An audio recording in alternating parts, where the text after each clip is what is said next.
मिलिट times में आपका स्वागत है। मैं असरार अहमद। उत्तर प्रदेश 2022 के विधानसभा चुनाव के लिए कांग्रेस ने भी बड़ी तैयारी शुरू कर दी है। प्रियंका गांधी के लखनऊ दौरे से कांग्रेस ने भी मिशन उत्तर प्रदेश विधानसभा चुनाव 2022 की शुरुआत कर दी है। प्रियंका गांधी ने यह साफ कर दिया है कि आने वाले दिनों में पूरे प्रदेश में 12,000 किलोमीटर की दूरी नापी जाएगी। प्रियंका गांधी ने फैसला करते हुए प्रतिज्ञा यात्रा निकालने का ऐलान किया है। दूसरी पार्टियों से कहीं पहले कांग्रेस ने अपने 4 दर्जन प्रत्याशियों को चुनाव लड़ने की हरी झंडी दिखा दी है। कांग्रेस का फोकस सबसे पहले उन 100 सीटों पर है जहां उसे जीत की संभावना ज्यादा दिखती है। इनमें अधिकतर शहरी तो कुछ प्रभावशाली नेताओं के इलाके की सीटें शामिल हैं। इसके तहत प्रियंका गांधी ने शुक्रवार को उत्तर प्रदेश कांग्रेस कमेटी के दफ्तर में बैठकों की एक शुरुआत कर दी। पहले कांग्रेस सलाहकार समिति और रणनीति कमेटी के सदस्यों के साथ बैठक की है। आगे और भी बैठकें होती रहेंगी।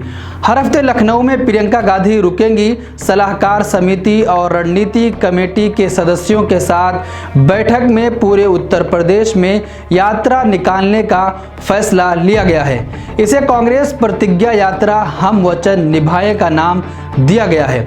सूत्रों के मुताबिक अक्टूबर से शुरू होने वाली कांग्रेस प्रतिज्ञा यात्रा प्रदेश भर में 12,000 किलोमीटर चलेगी। ये यात्रा बड़े गांव और कस्बों से होकर गुजरेगी। यात्रा के दौरान होने वाले कार्यक्रमों की रूपरेखा खुद प्रियंका गांधी तय कर रही हैं। सूत्रों के मुताबिक हर हफ्ते प्रियंका गांधी लखनऊ में मौजूद रहेंगी। इसके लिए प्रियंका गांधी के रहने के लिए राजधानी लखनऊ में हजरतगंज इलाके में शीला कौल का घर पूरी तरीके से तैयार कर दिया गया है। इससे पहले भी प्रियंका गांधी यहां पर रुका करती थी।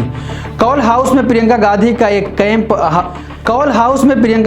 एक कैंप ऑफिस बनाया गया है जहां उनकी टीम के कुछ सदस्यों की तैनाती भी कर दी गई है। अपने दौरे में प्रियंका गांधी अहम लोगों से इसी हाउस में मुलाकात भी करेंगी। उत्तर प्रदेश चुनाव में अब बहुत दिन बाकी नहीं रह गए हैं।